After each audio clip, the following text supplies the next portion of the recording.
Hi friends, welcome to my channel Loken TV. ఈరోజు ఈ వీడియోలో మీకు గానుగాపూర్ టెంపుల్ గురించి చూపించబోతున్నాను. ఇది కర్ణాటక స్టేట్లో ఉంది. గానుగాపూర్లో ఉండే స్వామి పేరు దత్తాత్రేయ స్వామి. ఈయన మొదట ఆంధ్రప్రదేశ్లోని పిఠాపురంలో శ్రీపాద వల్లభ స్వామిగా వెలిసినారు. తరువాత అవతారమే నృసింహ సరస్వతి స్వామి అవతారం. అది ఈ గానుగాపూర్లో ఉన్నారు. గానుగాపూర్ వచ్చిన తర్వాత దత్తాత్రేయ స్వామిని దర్శించుకోవడానికి 3 స్టెప్స్ ఉంటాయి. ఫస్ట్ భీమా అమరజా సంఘాన్ని దర్శనం చేసుకోవాలి. తర్వాత దత్తాత్రేయ టెంపుల్కి వెళ్ళాలి. నెక్స్ట్ థర్డ్ కాళేశ్వర టెంపుల్కి విజిట్ చేయాలి. ఈ 3 టెంపుల్స్ విజిట్ చేసిన తర్వాతే మనకి గానుగాపూర్ యాత్ర అనేది కంప్లీట్ అవుతుంది. మేము అయితే ఆదోని నుంచి స్టార్ట్ అయ్యాము. ఆదోనిలో ఎవ్రీడే ఆఫ్టర్నూన్ 3:15కి ట్రైన్ ఉంటుంది. మనం గానుగాపూర్ రీచ్ అయ్యేసరికి నైట్ 8 o'clock అవుతుంది. గానుగాపూర్ అంటే గానుగాపూర్ రోడ్ రీచ్ అవుతాము. Ganagapur road to Ganagapur temple వెళ్ళాలి అంటే 20 kilometers అవుతుంది. Ganagapur road to Ganagapur temple మనకి ఆటోస్ అవైలబుల్గా ఉంటాయి. ఈచ్ పర్సన్ 60 rupees ఛార్జ్ చేస్తారు. ఆటో అయితే మినిమం 10 members ఎక్కించుకుంటారండి. సో 600 పడుతుంది వాళ్ళకి. అదే మనం ఇండివిజువల్గా వెళ్ళాలి అంటే 600 ఇచ్చేసి ఆటోకి వెళ్ళిపోవచ్చు. అంటే మెయిన్గా ఈ టెంపుల్కి మెంటల్గా స్టెబిలిటీ లేని వాళ్ళు వస్తే బాగా క్యూర్ అవుతుంది అంటారండి. అలాగే మనం కోరిన కోరికలు తీరుస్తారు అనే నమ్మకం కూడా ఉంటుంది. పౌర్ణమి టైంలో ఈ టెంపుల్కి బాగా విజిట్ చేస్తారండి. ఎవరికన్నా మానసికంగా బాగోలేకపోయినా, ఇలా దెయ్యాలు పట్టాయి ఇలా అనుకునే వాళ్ళు ఎక్కువగా తీసుకొస్తారు. వాళ్ళకి ఇక్కడ తీసుకువస్తే ఆ రోజు నయమవుతుందని నమ్మకం ఉంటుంది. గానుగాపూర్ టెంపుల్ని విజిట్ చేసేటప్పుడు ఎర్లీ మార్నింగ్ 3 o'clockకి నిజరూప దర్శనం జరుగుతుందండి. కుదిరితే అది ఎవరు మిస్ చేసుకోకూడదు. అలాగే 2 days స్పెండ్ చేస్తాము అనుకుంటే ఇక్కడ అష్టతీర్థాలు అని ఉంటాయండి, అవి కూడా చూసుకోవచ్చు. గానుగాపూర్ వచ్చినప్పుడు సంగమం దగ్గర చాలామంది గురుచరిత్ర పారాయణం చేస్తారండి. మనం కూడా గురుచరిత్ర పారాయణం చేయాలనుకుంటే అక్కడ చేసుకోవచ్చు. కాకపోతే అక్కడ ఎక్కువ మరాఠీ బుక్స్ అవైలబుల్గా ఉంటాయి. మన తెలుగు వాళ్ళం విజిట్ చేసినప్పుడు గురుచరిత్ర బుక్ తీసుకొని వెళ్ళి చదువుకోవడం యూజ్ అవుతుంది.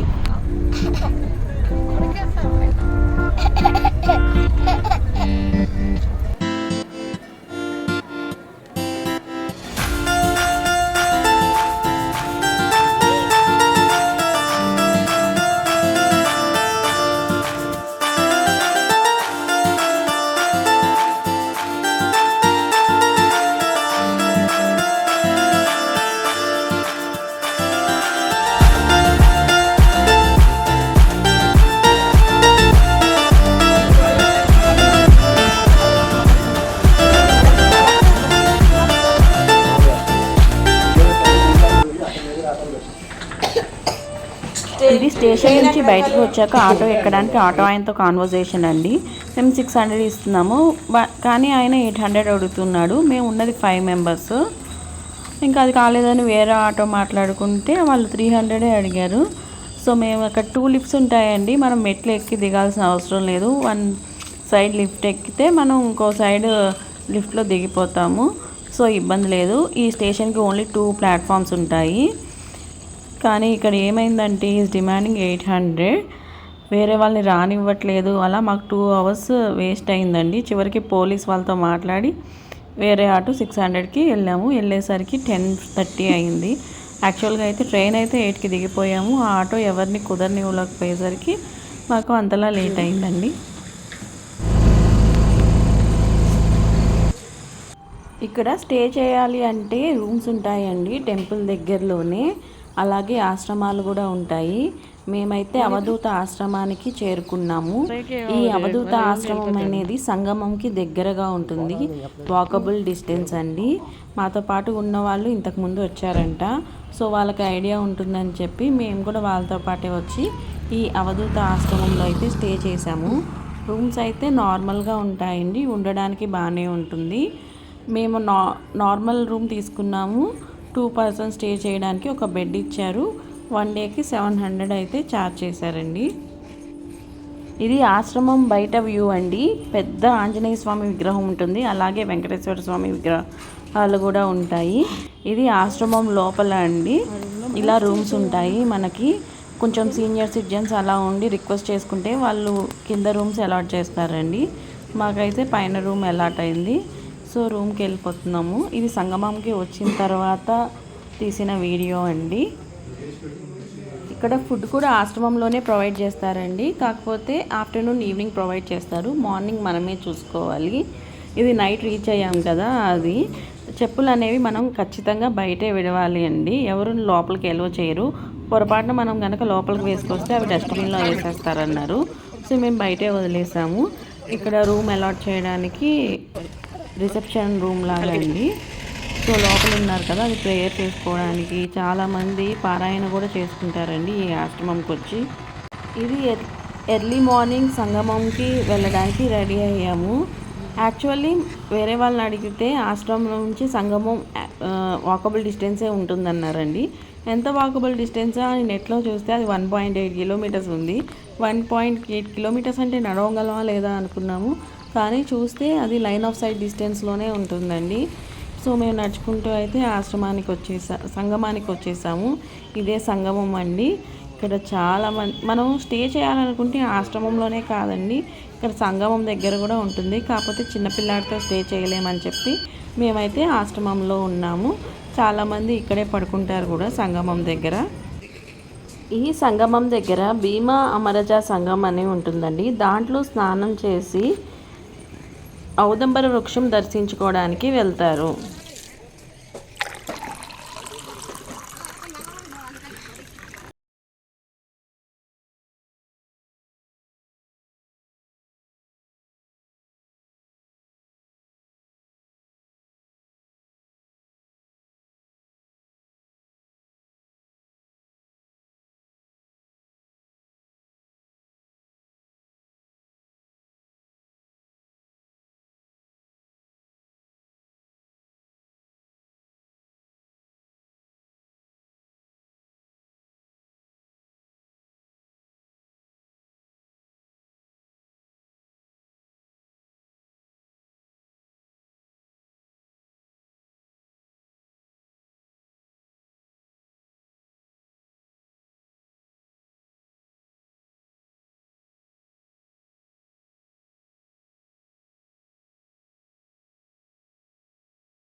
అమరజ సంగమం దగ్గర స్నానం పూర్తి చేసుకున్న వాళ్ళు తర్వాత ఈ ప్లేస్కి వస్తారండి.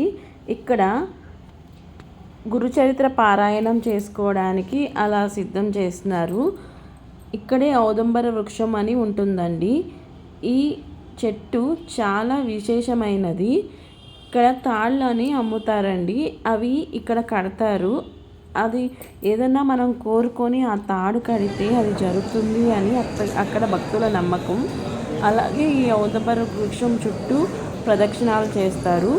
లోపలికి క్యూ లైన్ ఉంది కదండి, ఆ క్యూ లైన్లోకి వెళ్తే గణపతి, వినాయక స్వామి అలానే దత్తాత్రేయ స్వామి లోపల ఉంటారు. వారిని దర్శించుకున్న వాళ్ళు ప్రదక్షిణలు చేస్తారు.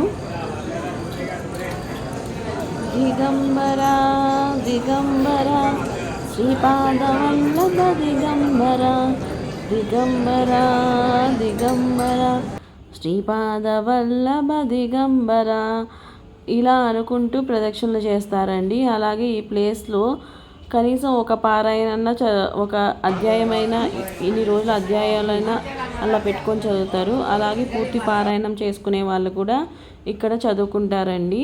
బయట కొబ్బరికాయ ఈ సామాగ్రి అమ్ముతారు. అవి తీసుకొని వచ్చి ఇక్కడ మఠంలాగా ఏర్పాటు చేసుకొని పారాయణం చేసుకుంటారు భక్తులు. కాకపోతే ఇక్కడ అంతా మనకి మరాఠీ బుక్స్ అవైలబుల్గా ఉంటాయండి.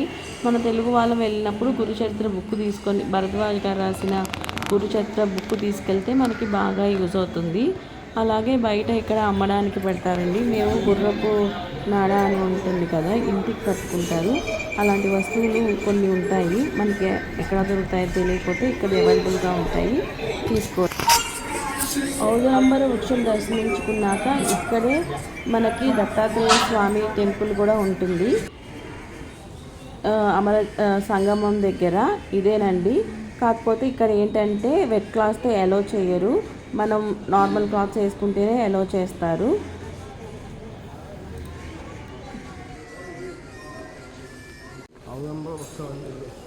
అది కూడానా? అవునా, ఉసిరికాయ అనుకున్నా నేను. అవగోవే కాయలు.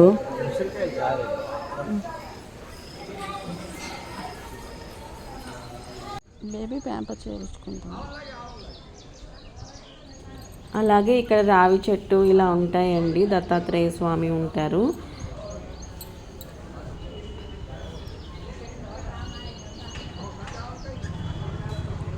శ్వేత దత్తాత్రేయ స్వామి అని కూడా అంటారండి.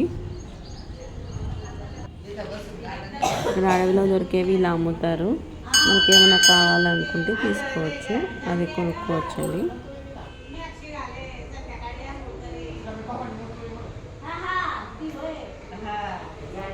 ఇంకా సంగమంని దర్శించుకున్న తర్వాత మేము డైరెక్ట్గా ఆశ్రమంకి అయితే రీచ్ అయిపోయాము.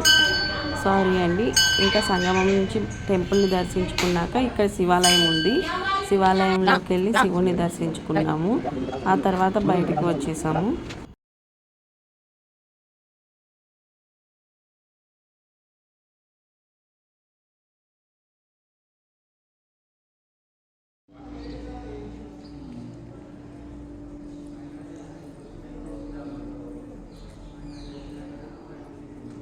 ఇంకరా ఆశ్రమం లోపలికి వచ్చినాక ప్లేస్ అండి ఎంత ప్రశాంతంగా ఉంటుంది అంటే ఒక్కొక్కసారి అనిపిస్తుంది మనకి ఏమన్నా బాధలు ఉంటే ఇలాంటి ప్లేస్కి వచ్చి మనం ఇలా దర్శనం చేసుకున్నామంటే సెట్ అయిపోతుంది అనిపిస్తుంది. అంత పీస్ఫుల్గా ఉంటుంది అండి. ఇదే ఇంత పీస్ఫుల్గా ఉంటే ఆశ్రమానికి బ్యాక్ సైడ్ మనకి గంగా నది ఉంటుంది. అక్కడ కూడా స్నానం చేస్తారు. ఆ ప్లేస్ అయితే ఇంకా పీస్ఫుల్గా ఉంటుంది. సో ఆశ్రమంకి వచ్చి రెడీ అయిపోయి మళ్ళీ మేము ఇప్పుడు దత్తాత్రేయ స్వామి టెంపుల్కి అయితే స్టార్ట్ అయిపోయాము అండి. టెంపుల్కి వెళ్ళే ముందు ఒకసారి ఆశ్రమం బ్యాక్ సైడ్ కూడా చూద్దామని వచ్చామండి. ఇలా ట్రీస్, నది, ఇంతకన్నా ఏం కావాలండి ఇలాంటి ప్లేస్లో ఉండడం తప్ప. ఎంత ఎండగా ఉన్నా సరే ఇక్కడ ట్రీస్, నది ఉండడం వల్ల చాలా చల్లగా అలాగే ప్రశాంతంగా ఉంది క్లైమేట్. మనం ఒక 10 నిమిషాలు కళ్ళు మూసుకొని కూర్చున్నామంటే మనకి మనసుకి చాలా ప్రశాంతంగా ఉంటుంది ఇలాంటి ప్లేస్లో. సంగమంకి వెళ్ళలేని వాళ్ళు, ఆశ్రమంలో ఉండేవాళ్ళు ఇక్కడే స్నానం ఆచరిస్తారండి ఒక్కొక్కసారి.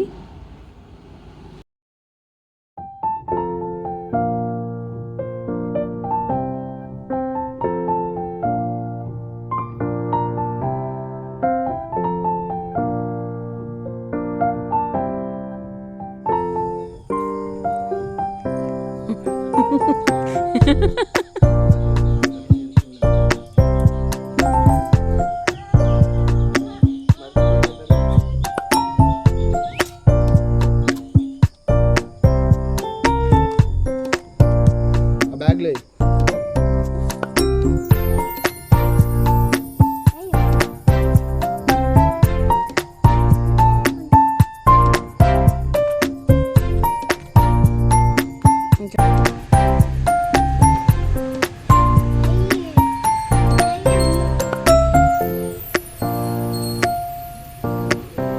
ఆకాలకి అది అంతేనా?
స్వామి దర్శనం అయిపోయాక ఒక ప్లేస్లో కూర్చుంటే ఇలా ఆకులు అమ్ముతున్నారండి.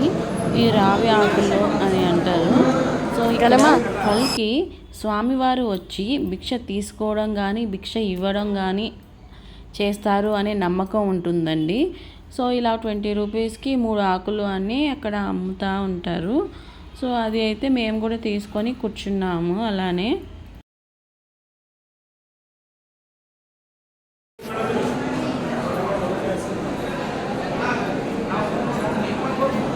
దత్తాత్రేయ స్వామికి ఇష్టమైన వాటిలో డాగ్స్ ఉంటాయండి. సో మామూలుగా అయితే ఏ టెంపుల్లోనూ డాగ్స్ లోపలికి రావు. కాకపోతే ఈ టెంపుల్లే డాగ్స్ కాబట్టి అనుకున్నట్టు ఇక్కడ డాగ్స్ అయితే బాగా ఉంటాయండి. నేను కూర్చున్నప్పుడు అయితే డాగ్ అలా వచ్చి స్మాల్ డాగ్స్ అలా వచ్చాయి. నా దగ్గర ఉన్న ప్రసాదాలు అయితే కొంచెం ఇచ్చాము.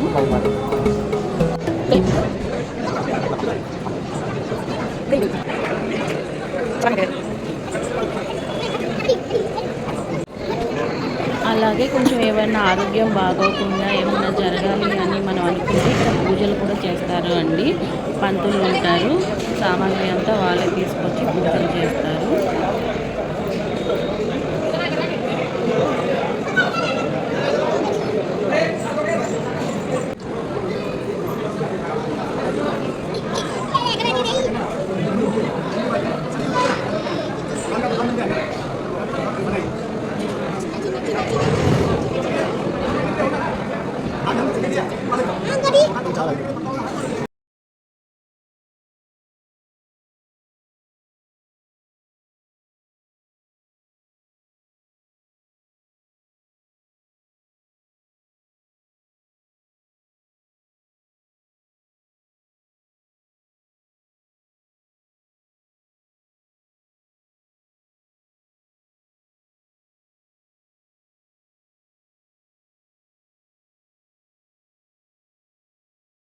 ఇక్కడ 12కి హారతి ఇస్తారండి. హారతి ఇచ్చేటప్పుడు వాళ్ళు అనౌన్స్ చేస్తారు ఇక్కడ ఏం ఫోటోగ్రఫీ కానీ ఏమి ఎలో లేదు అని చెప్పేసి.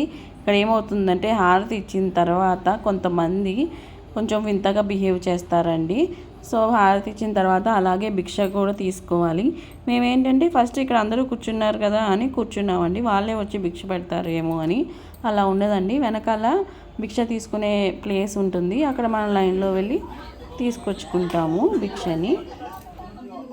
ఇంకా భిక్ష తీసుకున్న తర్వాత మేమైతే కల్లేశ్వర స్వామి టెంపుల్కి అయితే బయలుదేరిపోయాము. టెంపుల్ నుంచి కొంచెం బయటికి వచ్చిన తర్వాత అక్కడ కల్లేశ్వర స్వామి టెంపుల్కి ఆటోస్ ఉంటాయండి. టెంపుల్ నుంచి ఒక 2 కిలోమీటర్స్ ఉంటుంది. నడుచుకుంటూ వెళ్ళే వాళ్ళు నడుచుకుంటూ వెళ్ళొచ్చు, లేకపోతే ఆటోలో వెళ్ళొచ్చు. అక్కడ శనీశ్వర స్వామి ఉంటారు.